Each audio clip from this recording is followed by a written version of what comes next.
2024. As more people travel to Japan, some businesses are implementing two-tiered pricing systems for locals and tourists due to the weak yen, which is attracting more visitors but raises costs for local businesses. For example, food imports have become more expensive, raising grocery and restaurant prices, resulting in the possibility of pricing out locals in favor of overseas visitors. Despite the possibility of tourists feeling they are being taken advantage of at establishments featuring two-tiered pricing, some tourist attractions, like Himeji Castle and Mount Fuji, are also considering tiered pricing. The government has released a white paper addressing concerns about over-tourism and which supports efforts for sustainable solutions. In his new book, The Contest for Japan's Economic Future, economist Richard Katz recommends that Japan focus on nurturing high-growth companies, or gazelles, rather than unicorns, to boost its economy. A lack of external funding for new businesses has stunted innovation and productivity in the country, with older companies impeding the growth of more innovative ventures. Katz challenges the notion that Japanese individuals are risk-averse, attributing the slowdown in entrepreneurship to outdated institutions and incentives. To promote a more dynamic business environment, Japan's political leaders must initiate reforms that prioritize supporting new, innovative ventures over protecting failing companies. According to Katz, by implementing such changes, Japan has the potential to overcome economic challenges and foster a more competitive and prosperous economy. The Nippon Foundation and the University of Tokyo have discovered over 200 million metric tons of manganese nodules rich in rare metals near Minami Torishima Island, Japan's easternmost territory. These nodules contain essential metals like cobalt and nickel, crucial for lithium-ion batteries. 5,000 meters below the water's surface, it is believed they are commercially viable for extraction and refining. The research team, led by Professor Yasuhiro Kato, plans to start extracting these nodules by 2026. This discovery is seen as a significant resource for Japan, a country with limited natural resources, and has the potential to create a new ocean industry. The National Diet Library in Tokyo is ramping up its digitization efforts for its publications, allocating 540 million yen from its budget this fiscal year. The project includes digitizing books, magazines, and newspapers, with plans to digitize 450,000 publications this year and 250,000 publications next year. The library aims to improve usability by enhancing the search system and considering digitizing books published after the year 2000. The project was fueled by the pandemic, which led to a revision of the copyright law in 2021, allowing for the library to provide digital documents to individuals. And today's last story, Tokyo's Shinjuku ward has approved a ban on street drinking at night in certain entertainment districts during the Halloween period. The ban will be in place in Shinjuku 3 Chome and Kabukicho 1 Chome on October 31st and November 1st. There are no penalties for violating the ban, but local shops are encouraged to stop selling alcohol during this period. The move comes as a response to increased disturbances caused by young people coming from neighboring Shibuya ward, which recently implemented a similar ban around Shibuya Station.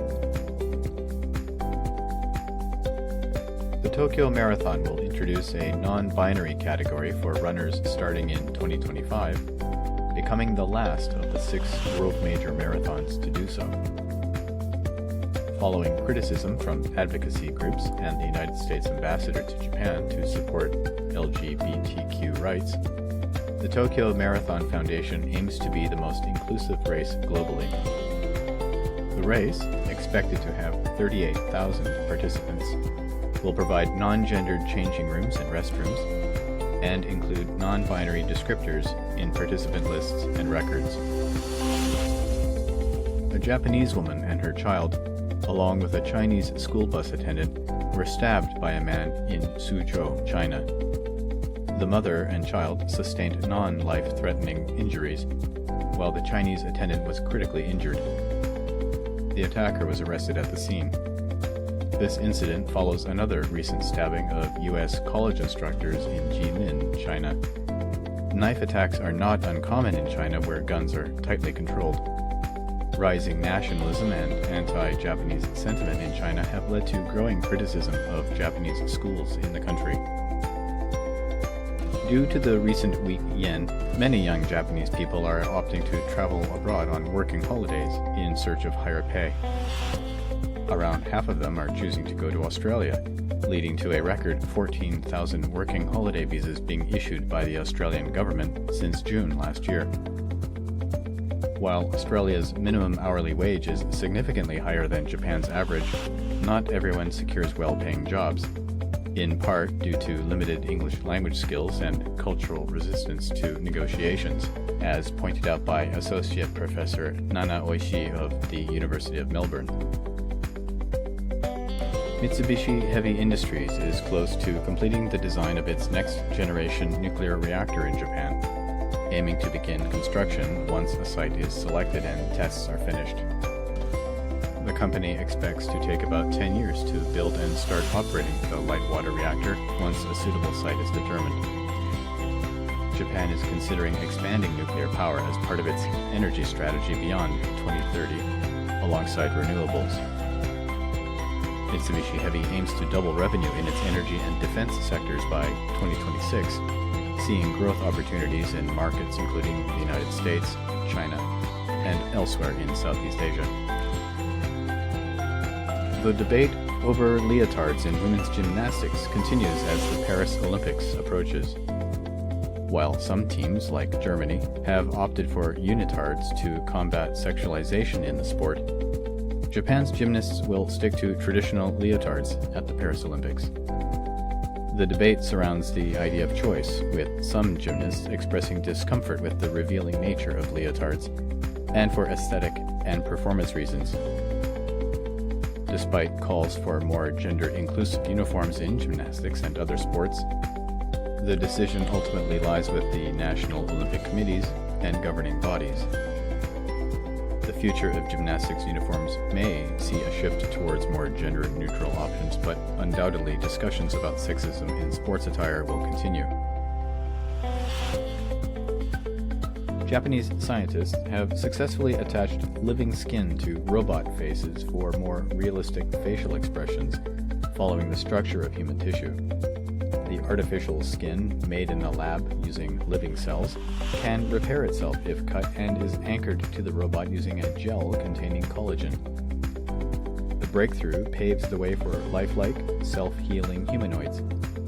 However, further research is needed to improve the technology for everyday use, including integrating muscles for human-like expressions.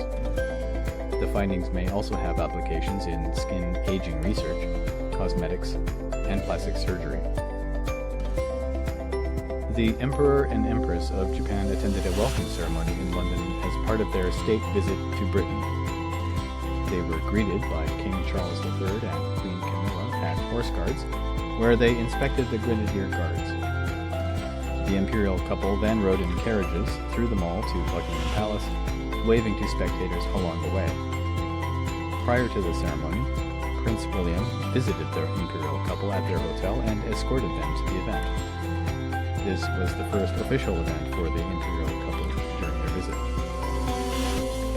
Police in Tokyo have issued warrants for 4 suspects for allegedly defrauding an elderly woman with dementia out of 34 million yen by convincing her to buy an apartment at an inflated cost. The suspects targeted elderly individuals, seizing a list of names and contact information for thousands of people over 80 years old. The group is believed to have made millions from similar schemes. Japan is facing a growing issue of dementia among the elderly, with cases projected to reach over 5.8 million by 2040.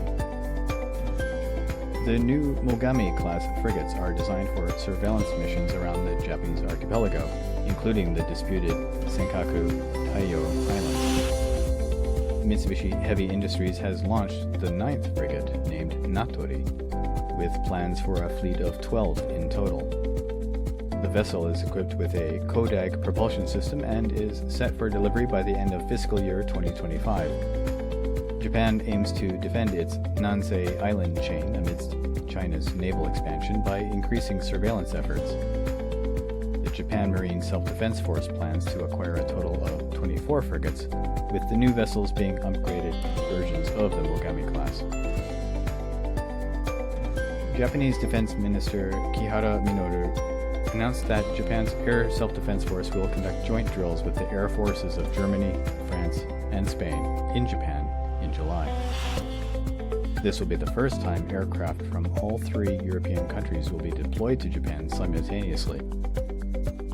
The purpose of the drills, known as Pacific Skies 24, is to enhance tactical skills and strengthen cooperation in the Indo-Pacific region.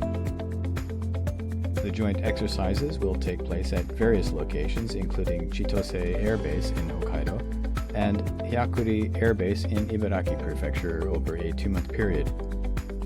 The drills are not targeting any specific country, but are intended as a deterrence measure against China's increasing assertiveness. The participation of European countries underscores their commitment to the Indo-Pacific region. Legendary voice actor Toru Furuya has stepped down from his roles in Detective Conan and One Piece franchises, having admitted to being involved with a fan for 4.5 years, which included striking her and pressuring her into an abortion. As a result, Aoni Production announced his departure from the roles of Toru Amuro and Sabo due to tarnishing of the image of the works and characters. Furuya apologized for his actions and accepted the decision.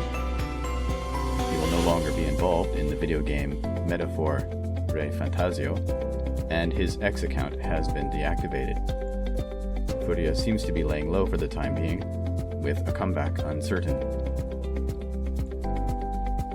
Japanese public security authorities are still monitoring Aleph, a successor organization to the Aum Shinryoko cult that carried out a sarin gas attack 30 years ago. Aleph, with most of the former cult's followers, continues to follow the teachings of their leader, Shoko Asahara. Authorities fear that Aleph may carry out mass killings similar to those of Aum Shinrikyo. Despite efforts to distance themselves from the cult's violent past, Aleph still maintains altars and videos of Asahara's sermons. Young people are being recruited through yoga classes and psychology seminars, with about 45% of followers in their 20s to 30s. 3 bodies were found inside the crater of Mount Fuji during a search for one of the missing persons. The bodies, located separately, were discovered by a mountain rescue team while searching for the man, who had gone missing after climbing the mountain. The 3 bodies were found on the Shizuoka Prefecture side of the mountain. In a separate incident, a professional climber named Keita Kurakami fell ill and later died while climbing the Yoshida Trail on the Yamanashi Prefecture side of Mount Fuji. Kurakami, an ambassador for Patagonia Incorporated, was believed to have been suffering from heart disease. Japan has added Ryu Hachimura to their squad for the Olympics in France. This will be Hachimura's second time playing at the Summer Games, after leading Japan in scoring in Tokyo 3 years ago. The talented Los Angeles Lakers forward brings strength, athleticism, and skill to Japan's roster. Coach Tom Hovas is looking to Hachimura to fit in with his high-octane system that emphasizes fast play, tenacious defense, and three-point shooting. Hachimura's three-point shooting ability will be crucial for Japan as they aim to perform well at the upcoming Olympics. The team also features key players like Josh Hawkinson and Yuta Watanabe. Japan's Emperor Naruhito and Empress Masako concluded their visit to the United Kingdom on Thursday by bidding farewell to King Charles and Queen Camilla at Buckingham Palace. The imperial couple visited East London Children's Museum Young V&A and interacted with students from a local Japanese school. Emperor Naruhito also paid respect at St. George's Chapel at Windsor Castle, laying a wreath on the tomb of Queen Elizabeth II and Prince Philip. He expressed gratitude for their past support. On Friday, the Emperor and Empress visited the University of Oxford, where they both studied in their younger days. The former chairman of a major Japanese publishing house sued the government over its hostage justice detention system, which allows suspects to be held for up to 23 days per charge. Sugihiko Kadakawa, former chair of Kadakawa Corporation, was indicted in 2022 on bribery charges linked to the Tokyo Olympics. He was released on bail after more than 7 months in detention, whereafter he filed a civil lawsuit against the government for illegal treatment. Mr. Kadakawa plans to file a complaint with the United Nations Human Rights Committee, arguing that the hostage justice situation violates human rights and international laws. Japan's aviation industry continues to excel internationally as two major carriers, All Nippon Airways and Japan Airlines, were named among the top 10 airlines in the world by the World Airline Awards. Despite slight drops in rankings from the previous year, both ANA and JAL maintained their high standards in the industry.